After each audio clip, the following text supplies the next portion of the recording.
Was it just coincidence, Scott, that you were all over the Fed chair while he was speaking? I mean, that's a good coincidence. Here we go.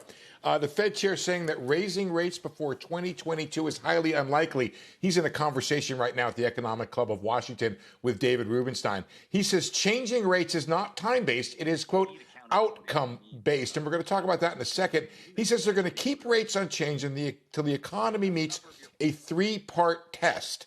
Let me give you that three-part test. Recovery in labor market is effectively achieved. Inflation reaches 2%, and it's on track to run modestly above 2% for some time. He says we don't just want to hit the base of it. We want to be up there and at that 2% for a while. So 2%, you get there, that's not going to be a trigger for the Fed to hike.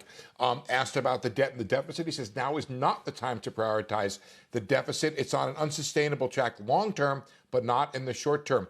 And for all you fixed income folks out there, the Fed is undecided at this point on whether it will allow the balance sheet, as it did back in 2018, to actually run off. He did say that the sequence of events will be to reduce or gradually reduce when they get around to doing this. They meet that test of substantial further improvement, that they will meet that test of reducing the balance sheet and then going to zero new purchases, but undecided if they'll let the balance sheet go down. Initially, they're saying, Scott, they will reinvest. So they're thinking about this stuff, but no imminent action at all.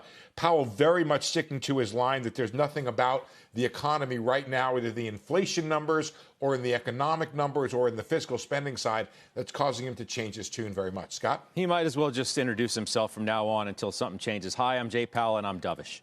Right? Because, I mean, there's no reason to believe that he's anything but, based on the comments with Sarah and the comments that you just said, even as some tried to parse his comments on 60 Minutes as he was somehow growing hawkish. I didn't get that.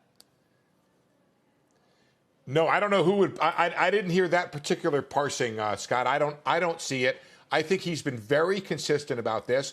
I think the thing that would cause Powell to change his tune would be, essentially if the song changes, if you will. And that is that if the economic numbers start to come in much faster than anticipated.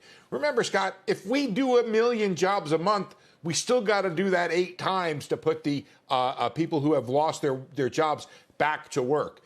If we were to have several bigger or hotter than expected inflation numbers, we'd have to do that for a while to get to 2%. Right now, the argument in the bond market, if you will, is whether or not the Fed hikes at the end of 22 or sometime in 2023. That's a year off, Scott. That's a lot of patience. So Two things have happened that I think are critical.